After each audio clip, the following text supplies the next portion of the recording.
Sa loob ng 7,107 ng mga natatanging pulo ng bayan ng Pilipinas, nakapaloob din dito ang tinatayang milyon-milyong bilang ng populasyon ng mga mamamayang Pilipino. Pilipino nga may iba't ibang natatanging katangian at kaugalian.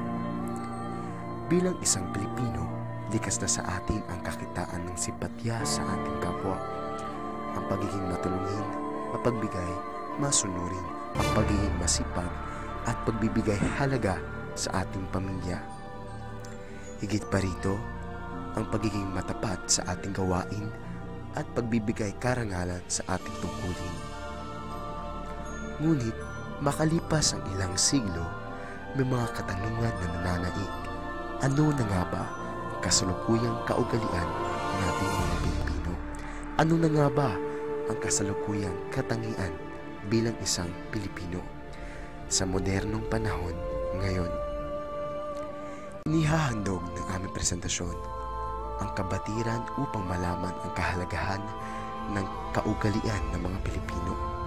Nawa, magsilbi itong aral sa bawat taga-subaybay nito. Tunay nga na nananalaytay sa ating mga Pinoy ang pagiging masiyahin. Ganon din ang pagpapakitang gilas sa ating mga angking talento na alam naman natin pinakaloob ng ating Panginoon. Ilan sa aming mga nasaksihan ang mga kabataang umiindak at sumasayaw. Panoorin natin.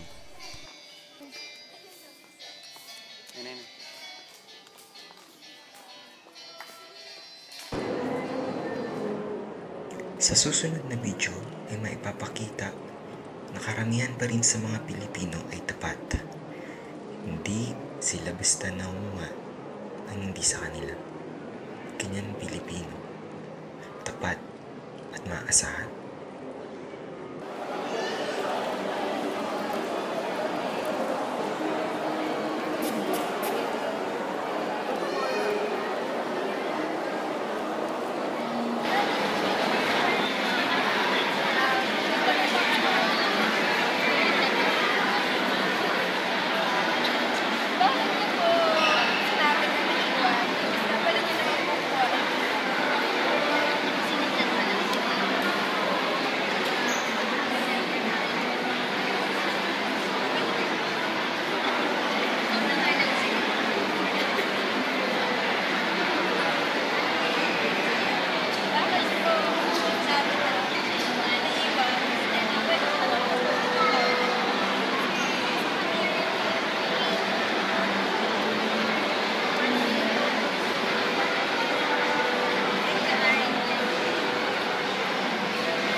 Sa video naman na ito ay sinubukan namin ng isang kabataan kung magbibigay ba siya sa aming kasabwat ng munting salapi para makauwi.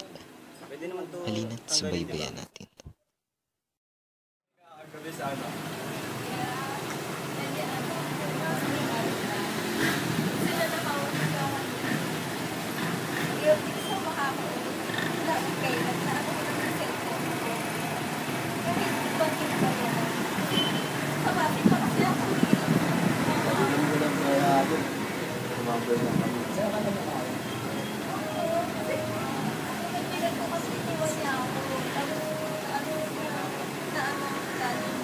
Ulit na mukha niya ano dito.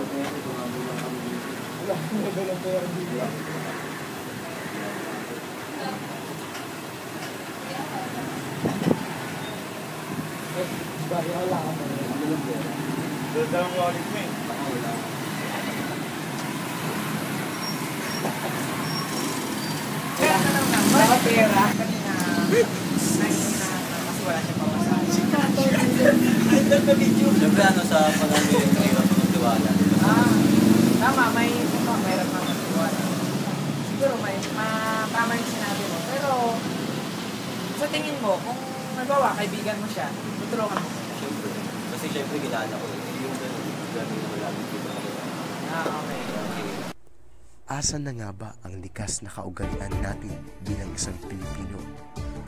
Meron pa rin ba tayong simpatya sa ating kapwa? O pagbibigay halaga sa ating kapwa mamamayang Pilipino? marami ng Pilipino ngayon ang tumitingin batay sa kanilang kinikilos. Marami nang nagiging mapanghusga na hindi normal sa kanilang paligid. Ngunit marami ring Pilipino na kung saan handang tanggapin ang mga karapat-dapat sa kanilang kapaligiran. Ito na nga ba tayo ngayon? Kapwa Pilipino.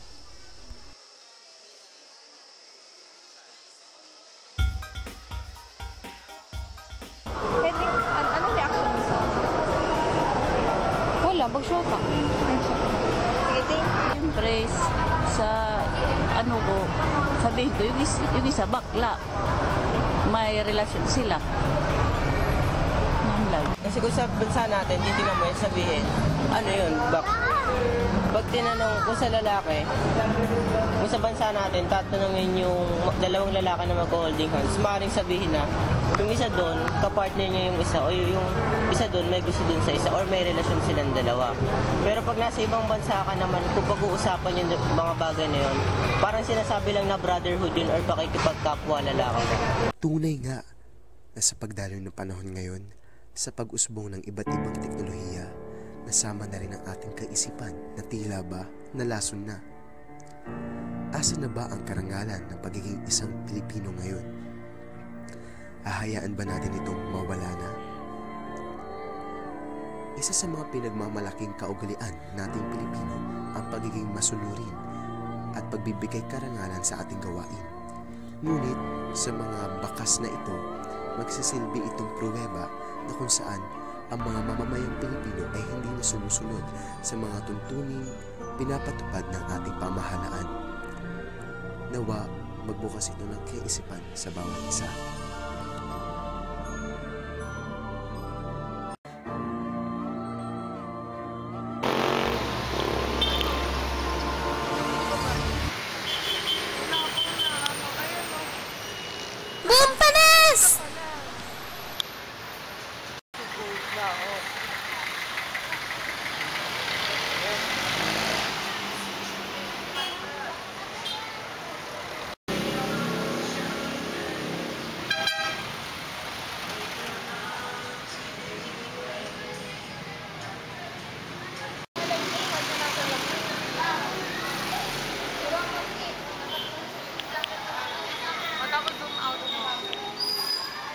Tunay nga na napakalaki na ng pagbabago sa ating panahon ngayon.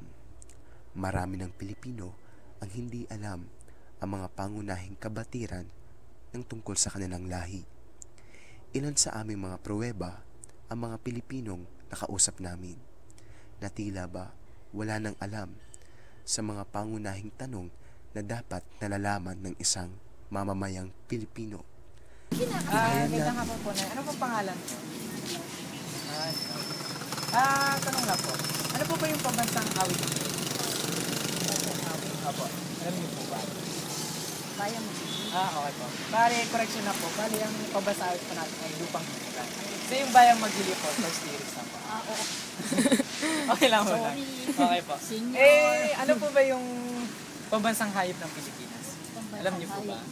Okay po. Tama. Galing po ni Lola. Sino naman po yung pambansang bayani ng Pilipinas? May video po kami. Gandang hapon po, Lola. Ano pong pangalan po niya? Angel po. Angel. Ganda. Tanong lang po. Alam niyo po kung ano yung pambansang awit ng Pilipinas? Yung inawit po natin. Yung Bayang Magiliw. Diyan po. Diyan po tayo minsan nagkakamali. Bayang Magiliw po, first lyrics lang po yun. Pero yung talagang pambasang awit natin ay ano po, yung Lupang Hinirang. Pero malapit na rin po. Oo, hindi naman nagtatalayo yan. Ano naman po yung pambansang hayop natin? Pambansang hayop po. Masipag po siya, masipag. Pambansang hayop po natin. Masipag. Hindi ko masyadong kabisado. Okay po. Ito naman po, sino yung pambansang bayani natin? Bayani? Bayani po. Sila Dr. Jose Rizal. Gregorio del Pilar. Sila Andres Bonifacio. Okay po. Maraming salamat po. Ate, alam niyo po ba kung ano po yung pambansang awit? Ready! Umitin ka! Okay po. Po yun. Ano po yung pambansang hayop natin? Sino naman po yung pambansang bayani natin? Magaling po si ate magaling. Kuya, anong pangalan mo? Kuya? Daniel. Daniel. Nice. Ganda pangalan yan may kunting katanungan lang ako Saglit lang to, madali lang naman katanungan to. Alam mo ba kung anong pambansang awit ng Pilipinas?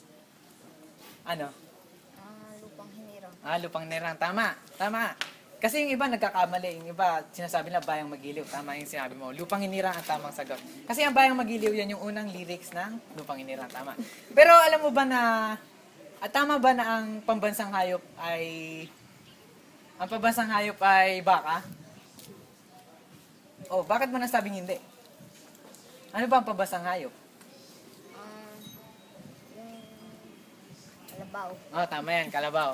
Ano naman ang pambansang bayani? Sino ang pambansang bayani natin? Si Andres Bonifacio ba? Sino? Si Rizal. Tama, si Dr. Rizal. Maraming salamat. Thank you.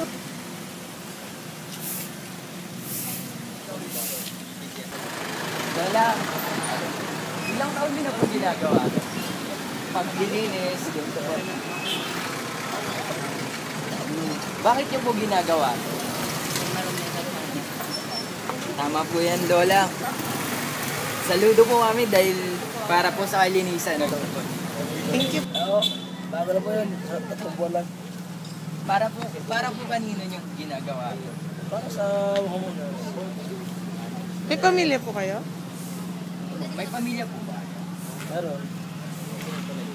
Meron mga magulang. May mga asawa, wala. Binata pa. Masaya naman po kayo sa ginagawa niyo dyan. Masaya naman. Para po sa pamilya niyo. Oo, para sa mga kapatid ko. Maraming salamat.